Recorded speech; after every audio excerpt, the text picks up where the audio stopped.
And we are live with Cartoon Brew's bi-weekly live stream.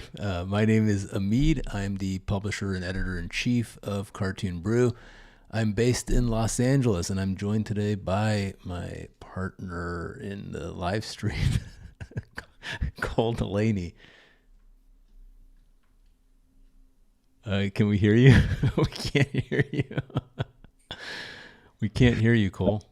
Is that better? Yeah. There Sorry. you go. Wow. Can you hear me now? Yeah. My apologies. I accidentally had myself on mute.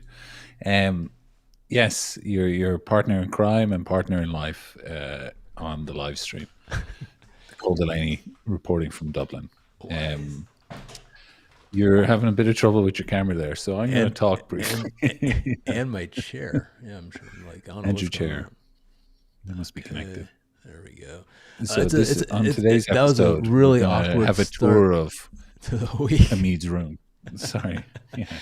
That was a really awkward start to this edition, but it's a busy week in LA. We've got the Critics' Choice Awards are tonight. Yeah, the Annie Awards are tomorrow. The VS Awards are early next week.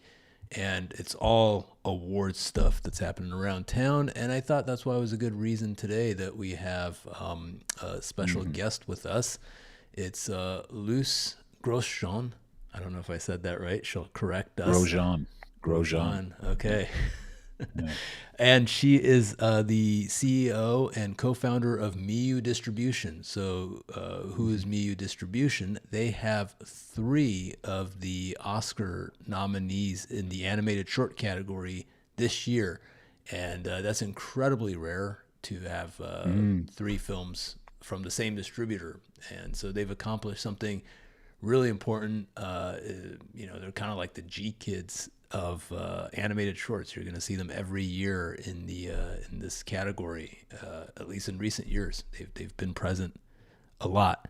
And so, without further ado, we're gonna and because it's late in France, I don't know what time it is there. It's like 8 p.m. We're gonna bring on Luce right now. So let's let her loose. Yeah, bring her on. That's how do we do that? There we go. Right here. Okay, are we there? Hey, Luce, how you doing? Welcome. Thanks. Thank you to have me here. I'm really happy to be here and late in your show. What time is it there in France right now? I am not in France. I'm in Rotterdam. So okay. It's 10 past 8. Well, very good. Let's see if this works. Oh. Yeah. We were trying to do that. I was trying to do that before, but I accidentally closed the sound effects tab. So that was a little late there. But guys, if you ever wonder, is this live? Is this live? Is this scripted or is this live? Well, I'll let you make up your own mind. Where did you say you were? I'm in Rotterdam right now. Oh, Rotterdam. Okay, yeah. There is currently the EFFR, which is one of the most important festivals for features. So I've been staying all week because we have been premiering 2 features this year there. One was one film that was already premiered in Locarno, and the new one is a a Mexican film named La Gran Historia de la Filosofía Occidental, just to practice my Spanish, directed by Oh my Aria gosh. Kovanova. So that's why I'm here. And then I fly to LA. You have a Yeah. really busy schedule coming up just because you've had so much success recently. Now, here's the thing. So I want to first of all explain. So you have 3 films that Miyu is distributing this year that have been nominated for the Oscars. One is Beautiful Men by Nicholas Keppens, Wander to Wander by Nina Gantz, and I have the hat here. I'm not sure if I'm supposed to be doing this, but I'm not sure if I'm supposed to be like promoting the gear, but I thought it was appropriate because, you know, we have you on as a guest. And also Luck by, how do you pronounce his name? Yuck. Loïc Espuche. Louis Espouche. Okay. And so now this is not Miyu's first time, though, at the Oscars. You guys have had in recent years, you had Letter to a Pig and Bestia was one of your films. Can you? How many times has Miyu been nominated right now for an Oscar? So our films have been, like this year, it's the 10th nominations that our film have been receiving at the Oscars. Wow. Wow. So in What fact, was? we are breaking the circle because normally it's every 2 years we got 1 or 2 nomination, and last year we had 2 nomination and this year's 3. So we are really, really happy about it. What were last year's 2 nominations? It was Letter to a Pig and. Pachyderm by Oh. Stéphanie Clément. Mm-hmm. Okay. And when was the first year that Miyu got nominated for an Oscar? So the first year was in 2018, and it was with Negative Space and Garden Party. So Wow. that will be 7-8 years experience now, I will say. Wow. Used to it. Yeah. Yeah, and I'm so happy to see how the choice of the shot have been evaluating, and like what we were saying 7 years ago is not true anymore. So for us, it's really exciting to see how the Academy members are voting nowadays. So that's really exciting for the directors and for the films. Well, give us a bit of background on Miyu. So you said in 2018 was the first time. How old is Miyu? And I think we should point out that Miyu is also a production company and a distribution company. But tell us a little bit about the distribution side. When did it start? And when did, because it is your company, correct? Yeah. So in fact, the creation of Miyu has been done by Emmanuela Arenal, my partner, who created the company for production only, and then he has been joined by Pierre Bossaron. So it was really only a production company, and they are doing a lot of shorts, feature films.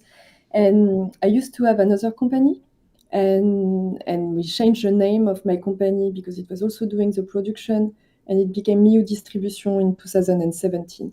So it's my longest relationship. It's a good marriage. I took their name, and now I get their films finished, and I distribute them. But that's incredible. So you were in business. You had a distribution company before, but as Miyu Distribution, you started in 2017, and in 2018, you had your first 2 nominations. Yeah, the company that was doing production and distribution that I created was started its existence in 2014, and I used to do distribution for animation schools, Gobelin, Artefix, starting in 2012. So yeah, I've been doing this job for almost 13 years now. So I've been seeing the. And so just so readers understand how short film distribution works, let's just take a step back. So of these 3 films, are they, the 3 films that are nominated this year, are they produced by Miyu as well, or are they just simply chosen for distribution by Miyu? How does that work? So every films have different history behind, but the only film produced, and it's co-production by Miyu, is Beautiful Men.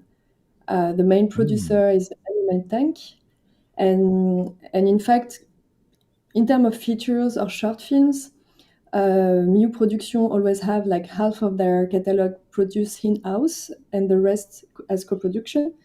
And for us, we have like around 35 films a year, short films. And I will say that we have between 5 and 8 films produced by Miyu. And the rest is either films from schools or other produced films that we are looking outside of the catalog of Miyu. So it's like a little bit less than 1/3 of the film that we are distributing that are produced by Miyu. And then how do Now, you? Sorry, go ahead. Cool.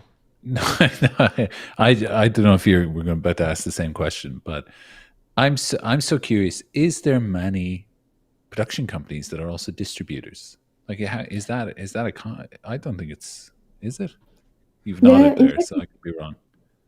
I think it's a question of it's a strategy of development. For example, you have Autour de Minuit who have been distributing their films and also distributing other films, and the company is more than 20 years old. You also have, like, for example, Sacre Bleu, who do a lot of short films and they are distributing in-house. So it's really depending on how much time films you have a year and how much energy that you want to spend on that. And maybe I can explain a little bit what is distribution for short films. That is a little bit different way of working than feature films or TV shows. So from one side, you have people who are doing festival distribution, and this is the heart of Miyu distribution and how we started, in fact, distributing shorts. It's people who are, in fact, selling a service to producers, schools, or indie directors. It's we are going to send your film to 250 festivals. We are going to invoice you. We ask for 2,500 euros, for example. And on the other side, you have what we will call sales agents, which is more like international sales agent for feature films, and they will do sales all over the world. And people like us, for example, are doing both. So, for example, if we're working with different unbalanced salaries countries or people who have been self-producing films, we can kind of compensate our fees with the sales that we can do. That's just for giving you an example. And you have distributors who only do festival distribution or people who are only sales agents. So does like the film like the films that are nominated this year, when did Miyu come on board for those films? Like, did you come on as the distributor for these films while they were still in production, or did you find them at a festival? So I think in general, we always take films that are in post-production or we have been scouting for years. So we like to be on board right at the beginning because for us, festival distribution is still the heart of our company. We want to, like, we are using festival distribution as a tool for marketing, being sure how we are going to promote the films, and it's too much time to do that, and it's really time consuming also for my team to take one film in our catalog that if it's already have been premiere in festivals, it will be just too much work. And for us, it's really important to be sure that we will be on the same page with all the team. So being there right at the beginning, it's just easier. So you don't go to festivals to discover films. You already know which films you're going to represent, and the festival run is a big part of your strategy for distribution. Sometimes people are contacting us when they have a premiere. Like, for example, there is a new film that is in Clermont right now, and it was also in Rotterdam. And the film is My Brother, My Brother by the brothers Douar. And they contact me, and they had almost at the same time the first selection of the film in Rotterdam. So that's for us, it's still easy because we know that there is not a lot of submission done. And it can help, obviously, to take a decision if we're going to distribute or not the film. But in general, it's at the same time where we are receiving a lot of titles. So it's also fighting about how many films we're receiving every day or every week. It's around like 5-10 new titles all the time. So Wow. yeah, it's a lot to watch.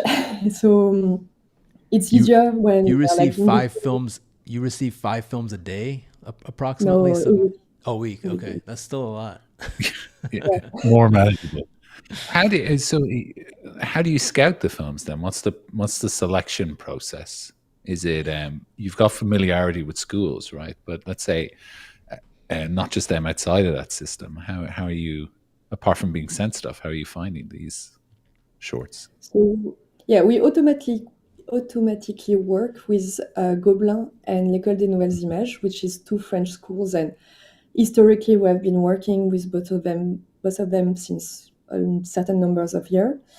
But in general, like I love to meet the people. Like it's just not easy to see everything that we have been watching, what we have been receiving. But if I know the people, I will watch faster the films, or I will be just more excited. So Mm. sometimes the people that I'm meeting right now in festivals and we didn't see the film before, I will be like really clear on the fact that future, if they are doing more films, I would love to distribute them. So that will be the way that I scout. I will see pitching sessions. So I will know that maybe in 3 years, I will receive this really cool film. So it's really a work of patience. And also we know the producers. So we like producers knows more or less what we like, and they will be like, oh, we have this film that we're starting the production. Now we are in post-production. Sometimes we even do letter of intention to just help like the financial part for, because in Europe it's so important to see how many people are on board for a new project. So that will be also a way to scout and say that we really want to be engaged on certain films. Now you said the producers know what you like. What do you like? Yeah, first we like really great animation. That will be like whatever is the subject. Like if I can be falling in love with the puppet work or the 2D animation or the crazy technique of the CGI, that will be like the first great reason to work on a film. Then we have like almost windows of what kind of film we will take. Like we will take a little bit of films that are horror films, documentary. We love films for kids, but we are really, really hardcore on what we like and what we don't like. So, for example, Yuck is exactly the kind of film that we enjoy to work with because you can show it to anyone and everyone will just like it. And yeah, animation is still working better when it's for kids. So financially, it's also a good reason to work on kids' content. And then, yeah, more subject that we will be super excited to share with audience because we feel it has not been shown in that way. And we hate to repeat ourselves. So we will just take films that are not looking at what we have in the past. So let's take a look at this year's Oscars, because this is incredible. I can't remember the last time this has happened where one distributor has had 3 films in the shorts category. It used to happen all the time in the 40s and 50s, back when it was run by in the studios dominated. But ever since animation went more independent in the 60s, at least at the Oscars, I don't think it's ever happened where one distributor has had 3 films. Now, this is the 15 film shortlist that we're looking at. How many of these were Miyu films that were shortlisted this year? You only had 3. So Oh my gosh. Persebes Home run. Persebes wasn't one of them, was it? Okay, so you had 3 films that were shortlisted out of 15, and all 3 of them got nominated. Did you think that was going to happen, or like do you have it? Because I can never predict the shorts category. Like I never know what's going to be nominated when the shortlist is announced, because I can't read the Academy's taste very well. Did you have a sense that these films were going to be nominated? I thought I will have more in the shortlist, I have to say. You thought you'd have more films than 3 in the shortlist. Yeah, because I had really some beautiful films that I loved, like for example, The Miracle, directed by Nienke de Hoots, I love that or film. or a Kirby that came back from the sea that I thought it was also humorous and also about Polish communist time that could work for the academy, and also like I think I had maybe I forget, maybe like 7 films that were eligible for the Academy Awards. And some of them were, I think, as strong and as other films that were shortlisted. So I was really trying to understand which one are going. Like I was more thinking that I will have like 5 films shortlisted and 1 or 2 nominated. But I knew that these 3 films were the strongest because of the impact of their life in festivals, the way people love them. It was kind of I had a sense of unanimous feeling about them. And the hard part was really when it was the shortlist and when we were waiting for the nomination. As all the directors did really a great campaign, I was really thinking that it will break my heart to see one of them not being nominated. And it was a relief to see that the 3 of them pass. I was like, Well, please. let me ask this then. So you have the short list. What the short list is announced. This list is announced. How do you campaign for that as a distributor? Is it up to the filmmakers, or what are you doing to during this period when the short list is announced and the next round where the nominations are announced? What do you have to do, or is there anything you can do, or do you just wait and see what happens? So we are working with the animation showcase run by Benoit Seward, Bert Seward. And I think he's really the person who knows how to work and especially what to not do during the different phase. So we are just following his orders. And then it's really about brainstorming about what they can do. And I think all 3 groups, the 3 teams were really thinking out of the box, trying to make cool contents around the films and just like giving a little bit more about how they made it. And that was what they can do. And Is it's a lot that of done? time. Is that done? The giving people something like cool. Is that done in person? Like, do they have to travel, or is it done online nowadays? Yeah, when I say that, it seems like they are giving backshish or stuff, but no, it was really like more like contents and going to different online events or maybe some specific festivals. Yeah, I think for us, what was a good point of this year was really to think really early on what would be the possible campaigns that we can do and how we can communicate around the films and how much work we need to establish. So I think it's a big question of organization. And more than anything, I think it's really a question of quality of films. I'm curious about the. This is obviously one of my opaque questions, but I'm curious about the shifting tide every year of attention, right, and how that plays into the distribution process. How We do lose your mic. you? I think we lost you for a second. Are you back? Hello. The where did you lose me? What was the last thing I mumbled out? Shifting something.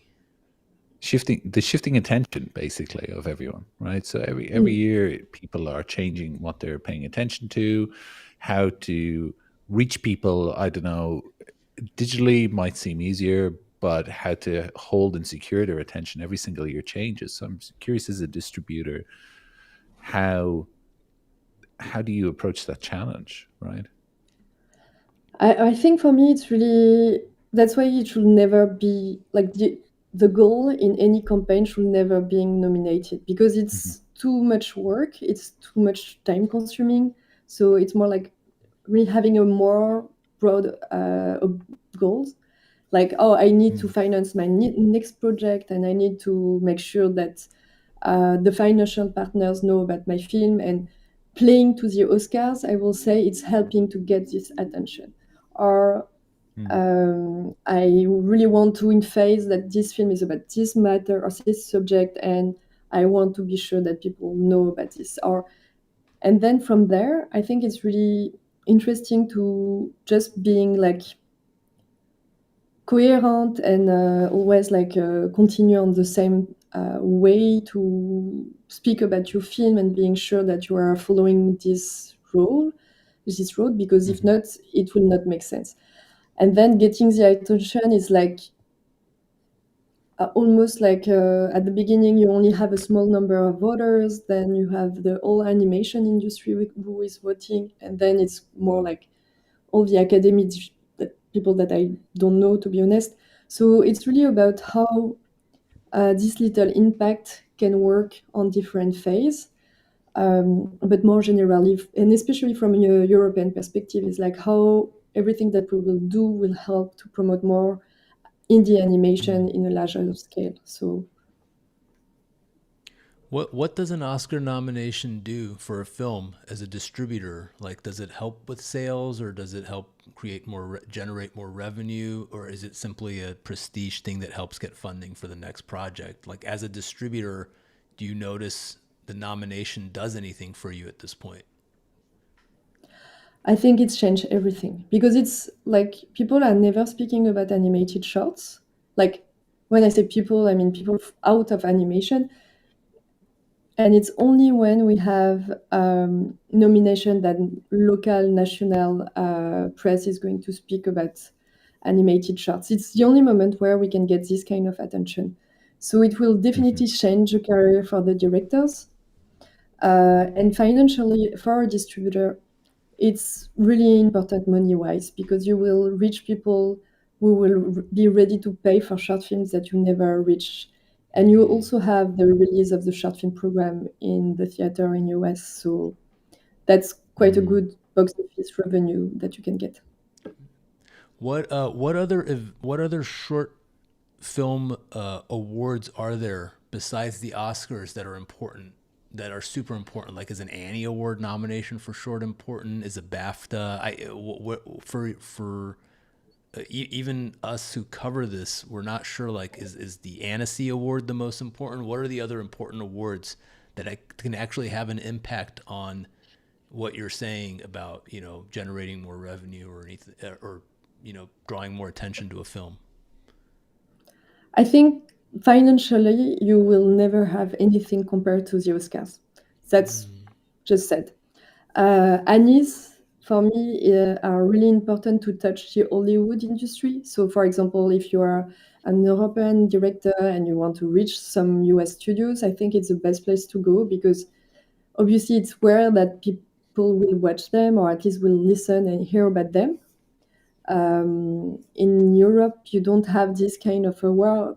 Of course, you have the European Film Awards, but it's live action animation mixed, so it's harder for animation to be winning, even if we had some cases in the past. I think the Palme d'Or in Cannes really helped. Like, we had one film, 27, by Flora Anabuda, that was really a game changer also.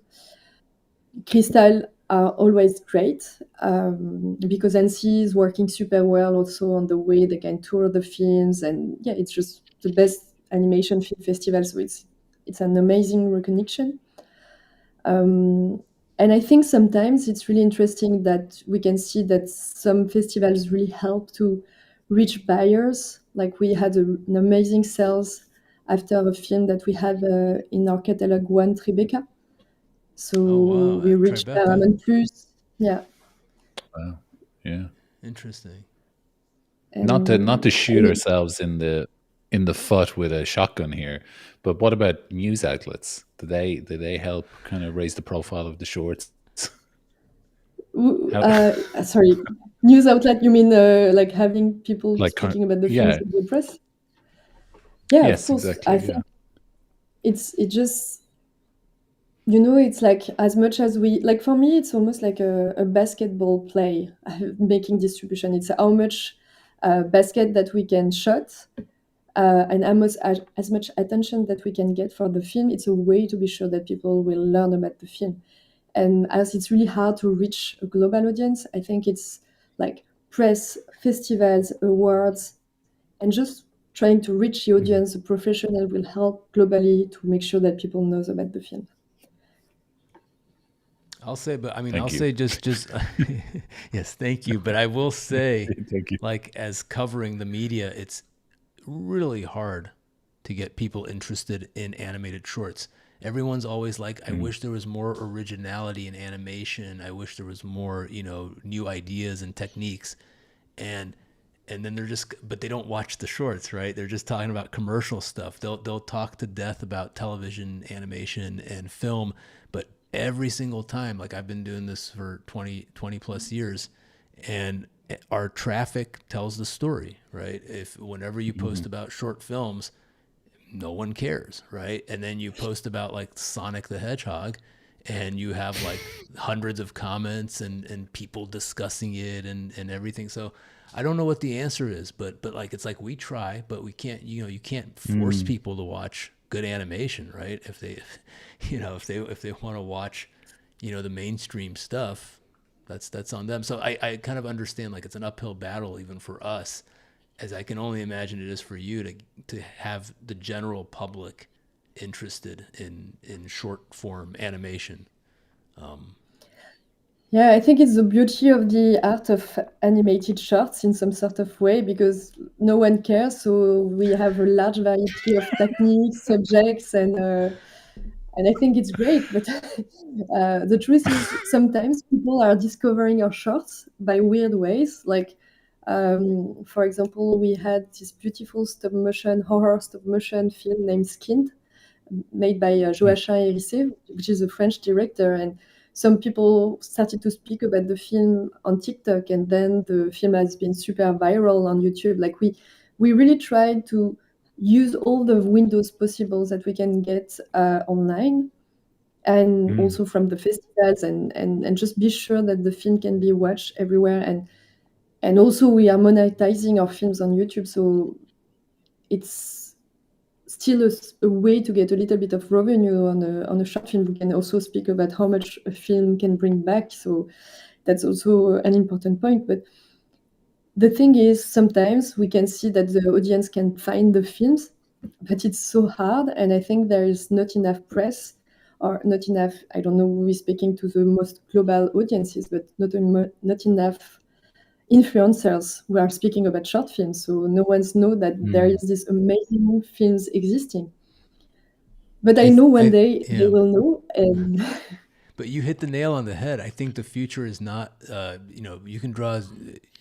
New York Times could write about short animation every day, but no one reads, the media anymore, right? But the moment you get influencers talking about it, like if you can get people on TikTok to talk about shorts that they like, people that have hundreds of thousands of or millions of followers, I think it's reaching out to them is really the only way of growing the audience for shorts, because people don't listen to traditional media anymore for advice, and for good reason. A lot of it's not very good. So reaching out to influencers, I do think, is a big way for short distributors and filmmakers to get attention for their work. Yeah, that's true. I just want to look at. Sorry. Oh, sorry. Go on, Lucy. No, you go on. No, please. I was just going to briefly take a break. So we have a few comments here I just want to look at real quick, but hold that point in your head, okay? Short of the week has been in a few times, saying incroyable. Need a better look at the hat, which is your hat there, Amid. They want to have a good look at. Yeah. That's great. I hope the film wins, so the hat will go up in value, because I don't have a hat for any of the other films, right? Oh, she's going to get some other stuff. But while we do that, there's another point here, which is Naomi Myers has said, it's been a while since I've been to movie houses, but when I was younger, animated shorts would be shown before the feature. Maybe we could start doing that again. I think that's a lovely idea, for sure. Raise the profile of Pixar shorts, hugely. Sorry, Lucy, you've come back with something there. You've got a big smile. What have you got? I have that Yuck. too. Yeah, I have that. I should have put that on the hat. I don't know where it is. I don't know where is my goodies for beautiful men, but no, we don't have them. But it's just to balance. Is that a toupee? Did they make toupees for like the hair pieces for Beautiful Men promos? That's maybe what they should have done. No, They should have done that. Yeah. That would be amazing. But like a hat. Yeah. Yeah, like a hair hat. Yeah. Yeah. to be honest, when one of my colleagues, she was like, "Oh, if we have 3 films nominated at the Oscars, I'm going to get pink hair." And I don't know how it ended up, but it's still what pink hair. Wait, the pink hair is a bet you made? No, Or- not even that. But she was saying that like she has brown hair, and I was Oh, listening to her, and I was like, okay. And I don't know how it's. Yeah, I don't know. I got pink hair now. so are you going to be coming to LA? Do you have work to do in LA for the Oscars? Or like take us to the lead up. We're going to let you go because I know it's late there, but just take us to the lead up of what you have to do now between now and the Oscars, now that you're nominated for 3 films. So my job is really simple. Is to be sure that everyone is not lost in this crazy town of Los Angeles. Knowing how to understand the market, like I think it's almost a sociologic, anthropologic work that I can help there. Being sure that no one is having a nervous breakdown. Just checking all the problem with DCPs, material deliveries and stuff, because we have a lot of screenings, just being sure that we can help on the communication. All these little things that will help. Like it's really going back on one of my first job in cinema, like production set management. It's like just making sure that things are going to be as swift as they can, because we know it's a lot of stress, it's a lot of pressure.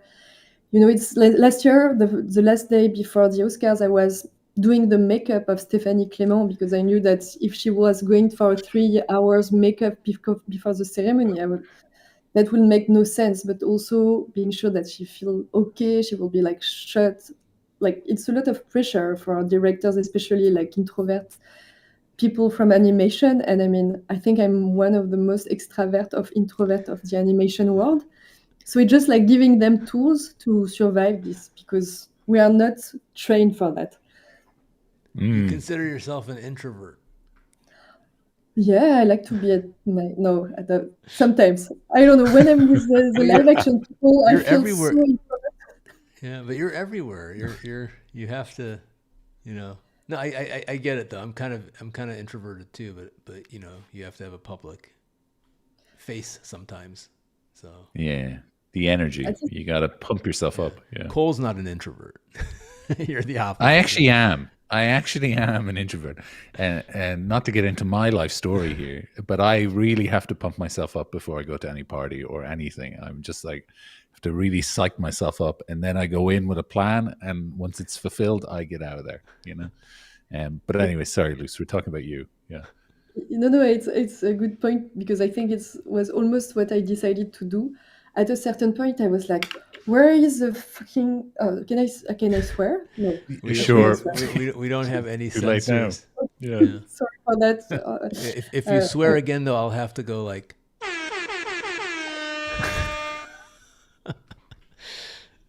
No, do the claps.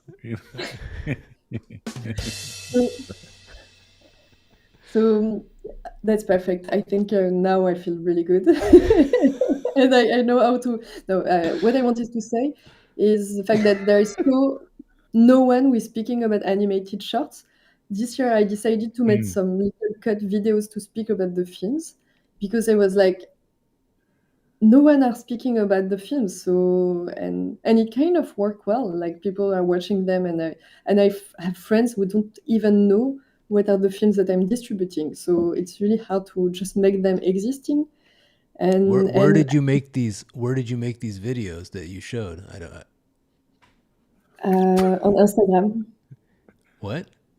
It's on Instagram. Oh, on Instagram. Okay. Sorry, I didn't understand. So you made these videos about the shorts, and you're putting them on Instagram to let people know about them. Yeah.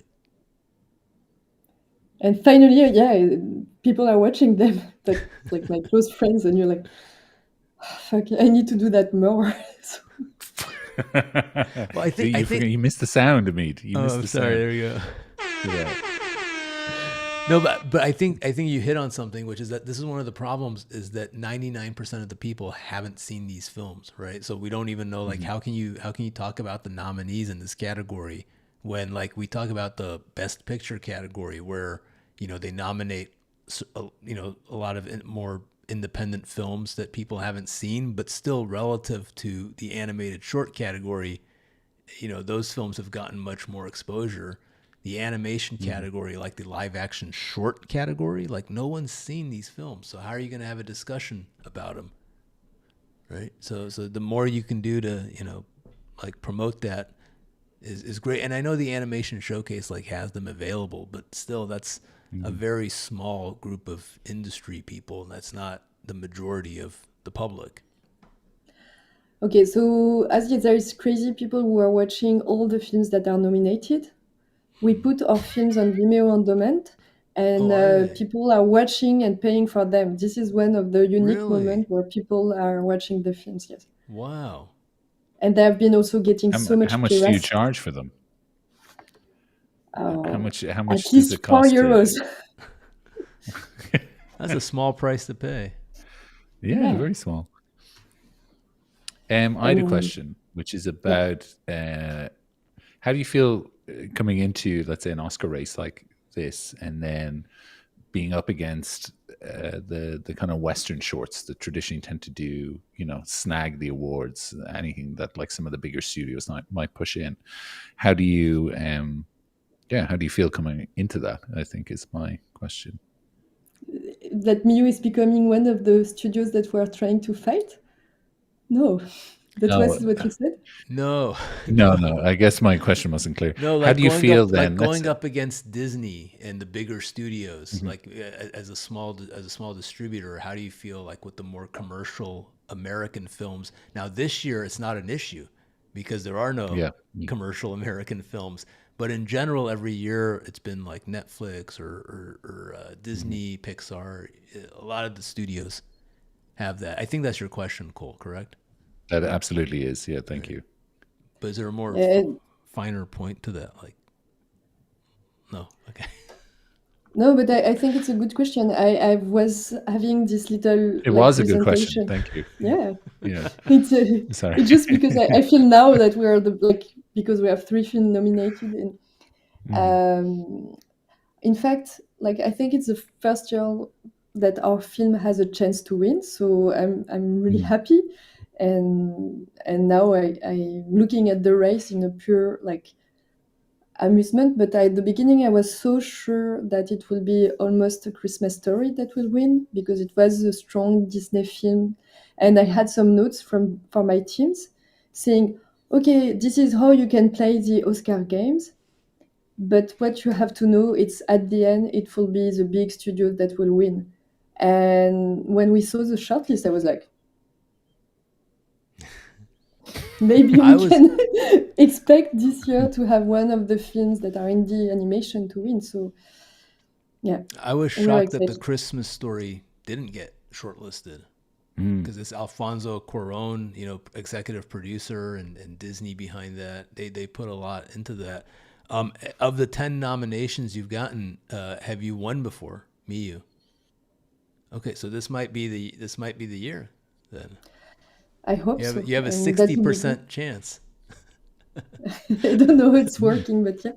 No, but I mean, the films in front of them are super strong and beautiful also. So I really want to play the last voting weeks well because I think the film really deserved to be seen and make people excited and behind them. So we really want to face this moment.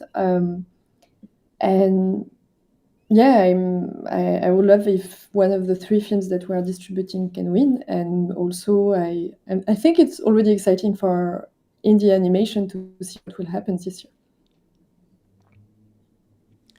Fantastic. Well, Luce, thank you so much for taking time to spend with us this morning or this evening where you are. It's been really insightful, even for me who like covers this, to speak with you about this because I feel there's so much mystery behind distribution, and certainly I learned a lot right now Sorry, But thank you. something popped in before I let Okay. you go, Lou. Sorry, sorry. One question. Sorry, you said briefly about these shorts making money back, right? Bringing money back. What's the what's the percentage of that comes back in typically for someone? So this is, I think, one of the reasons that we have less and less US short films from the studios. It's really hard to get money back from them. So in Europe and in other countries with good financial system to produce, where it's like redistributing taxes for new creation, in general, films are self-financed when they're finished, so you don't have to make money back. So in general, we can see that a short film can make around, like a good short film will make 6,000 euros revenues, which is not the price that you can make another short film out of it. But yeah, of course, for directors, it can definitely help for getting awards, attention, showing that you are able to do direction for bigger projects. So in general, I think it's an investment that can bring back, but for sure, it's not money-wise. And sorry, last question, because one's popped into the chat there, and I think it's only fair to ask this to you. This is from Short of the Week, which says, why have the big studios seen their representation as nominees drop in recent years? Is it the expansion of the Academy? What do you think of that? I have one theory. I think it's like the expansion of the Academy is one of the reasons. Also, we have been kind of trying to be sure that the people who are member of the Academy were involved at the beginning of the first round, because I think it's good that it's not only the same people who are watching the same shorts every year. But also, okay, this is, I hope it's okay to say that like that, but I think it's because also there is so much less employment right now in the US, in the big studios, that I think you have less the studio lobby effect. That's really interesting. That's good. Yeah. I didn't even think about that. That's a really good theory. Yeah. Not Yeah, you training can't up talent. you don't have the hive mind, because when people are inside of a studio, there's a lot of talk that goes on, and if everyone's working from home or not working, but let's say working from home, you have to think for yourself a little bit more about what you like and don't like, and not rely on just what everyone at the studio is talking about. But also, if That's a you are really not good. working for a big player because you are not having a job right now, maybe you will less vote for your employee. So this is one of Petty, my. petty voting politics. I love it. Yeah. I don't know. It's a theory. It's just it felt like that a little bit. It's pretty good Wow. theory. Yeah, I like that. Yeah. Okay. Well, Cole, Okay. Thank you. you can do the. I already did my outro, so you can do your. Thank you. Wait, we have one more question. No, but This oh, subject okay. is always a struggle for me. I appreciate the discussion. Thank you so much. That's from Naomi, and she's just saying, thanking you for being here, as we are all thanking you for joining us today. So Thank you very much to have me, and I hope I will be able to bring more clarity on what we are doing in this little part of animated short distribution. And if, like, maybe I have one message, like, if anyone want to expose better short films doing screenings, or like even if you are already like a director, filmmakers, like more we are exposing audience to the short films, more people will love them, because I think it's really like this little drop that will help to just convince more people that they are pure art, and we have to convince our neighbor that it's great. thank you. Thank you so much. No, that was really illuminating. I really appreciate it. Yeah, We're kind of thanks, both Lou. hesitant to say more, because I think there's a lot more we'd love to talk about, but I'm also conscious of time. Yeah, we're gonna let you go. Thank you so much, Luce. Thank you. But we'll talk soon, and it was great to have you here. Have a great weekend. Take care. Thanks. Okay, Bye-bye. bye. Good luck.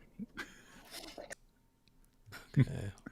And now we're And like you back. just, it's just you and me. Back to us Uh, two that old was really men. illuminating. It's a testament to not only is Miyu nominated for 3 Oscars, but they're all Mhm. very different films.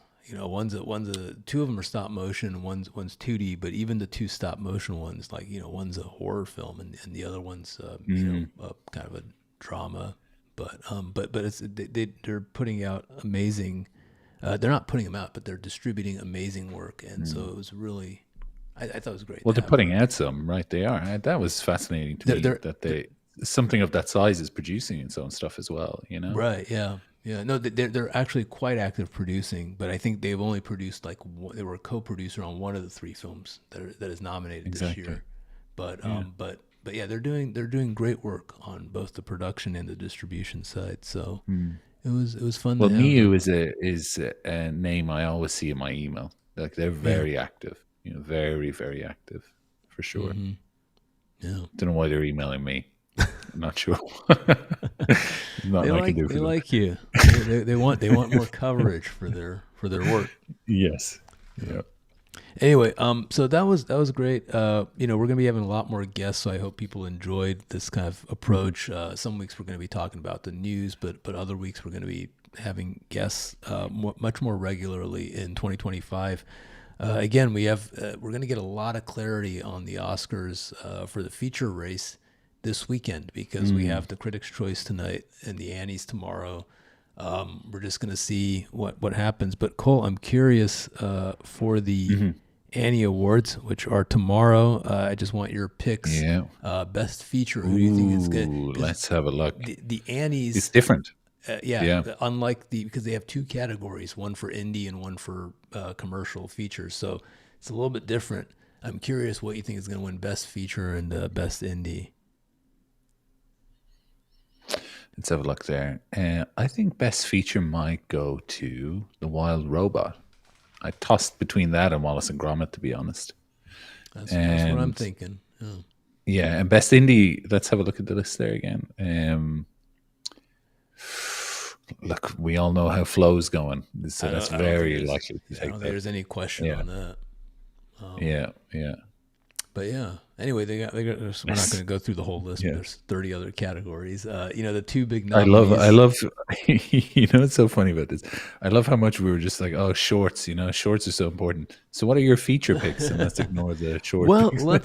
but the problem is Let's have a again, look at them. shorts are There's divided so many. into special production. The Annies, they have. It's nice because more people Mhm. get honored, but it's hard to kind of Yuck is considered a special production. It's not even in the short Mm. category. I don't know Mhm. what the rules are there because Yuck, Yeah, a interesting. short, is Yeah, up against Orion in the Dark, which is a 90-minute film. Right? How do you even compare a those feature. two? Yeah, It but doesn't a make any bear sense. named Vocek is also a short. These. Exactly. Yeah. Yeah.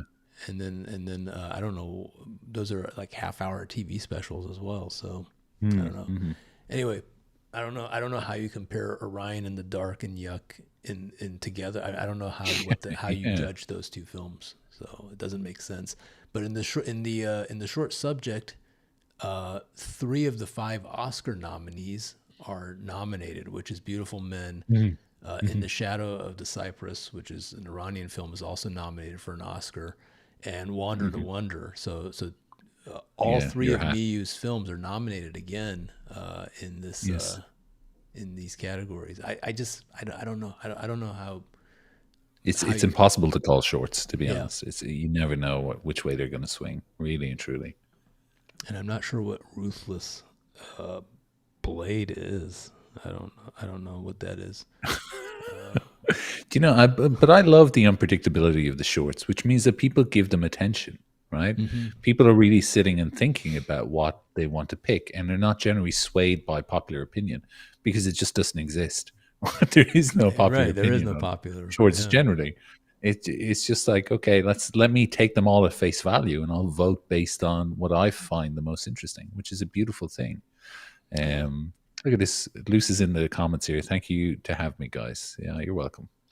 And yeah, thanks also Naomi, who I feel like is the third voice today. Um, And short of the week. Yeah. They're there too. Yeah, of course, day, and short of the week. Thank you. Yeah.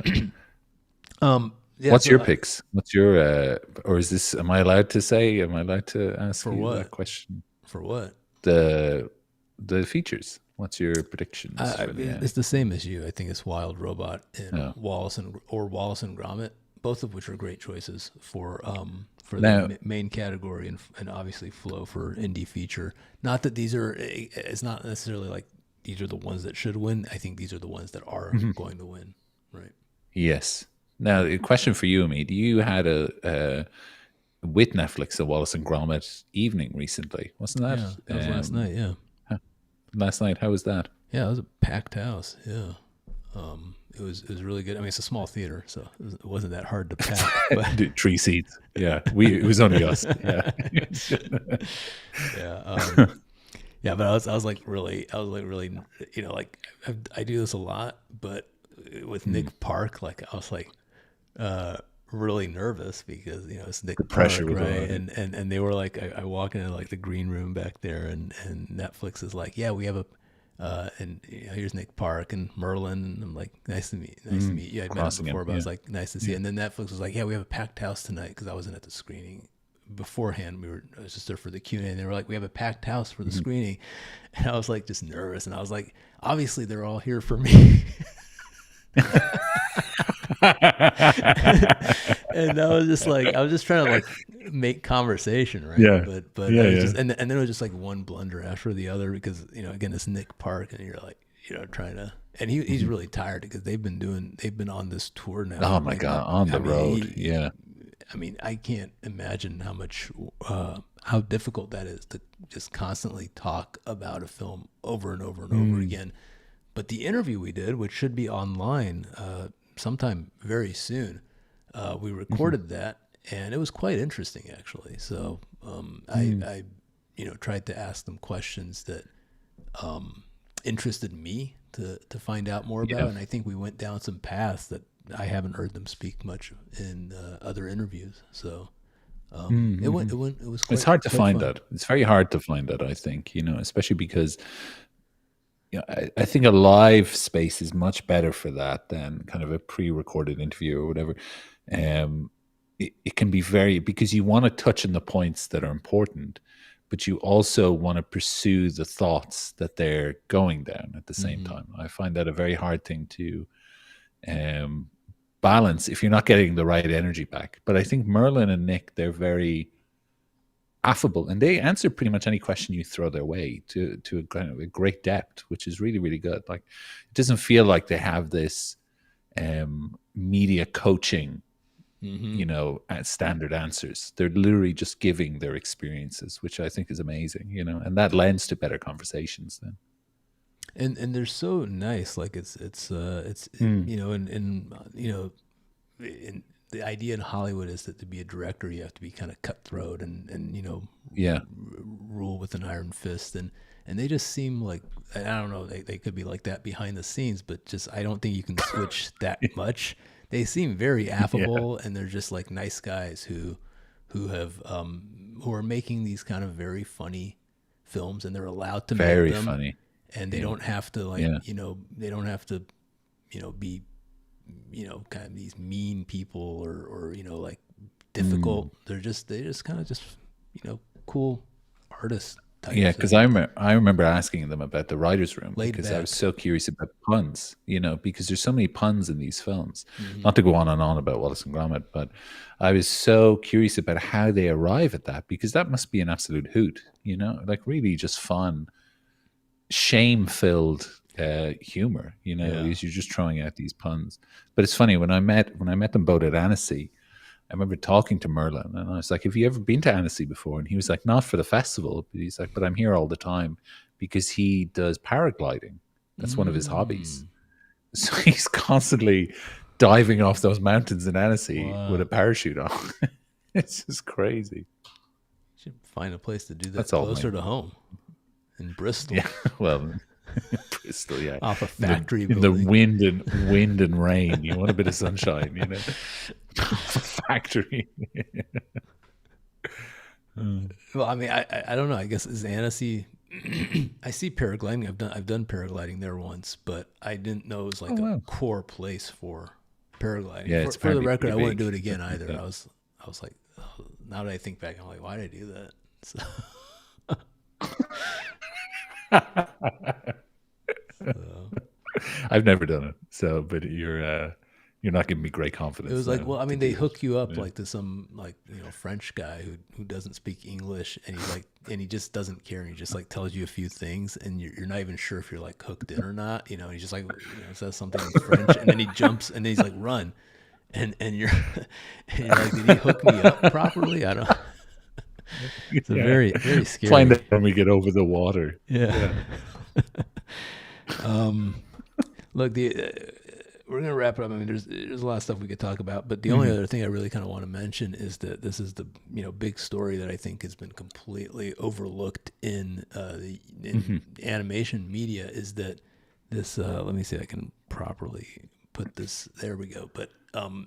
Neja 2 in 10 days has grossed over $900 million in China. This is Insane. Yeah. it's going to end up being the highest grossing film ever, live action or animation, from a single market. I Mm. think it beats Star Wars. I forget which one, Wow. The Awakening or something. That's the biggest, had Big 930 or Star Wars fan, something. I can tell. Yeah, one Yeah. of those. But it had 930 million, something like that, in the U.S. And so tomorrow, on its 11th day, Neja 2 is going to become the highest grossing title of any time. Sorry, just the dismissiveness. Yeah, one of those Star Wars, The Awakening. I don't know. No, I but don't, that's insane. but Yeah, one of them, that is right? insane. So And I really enjoyed the first one actually, yeah, Nerja. I went to see it in the cinema actually when it released here. I really enjoyed it. But I never would have suspected this. The Chinese market is huge, you know? it's huge. But here's the thing: like this could have happened many Mm. times before. It's never happened, right? Like the Neja, Yes, the yeah. first one was 700 million or something. But Hmm. considering how large their market is, it's also important to remember that movie prices are much cheaper there, and the Yeah. average income of a person there is about 4 times less, or is 1/4 of what it is here in the U.S. Mm. So I mean, Mm. there's a lot of factors that yes, they have more population, but it's not a 1-to-1. So I mean, there are Yes, yeah. there is hurdles there too for a film to achieve these kind of numbers.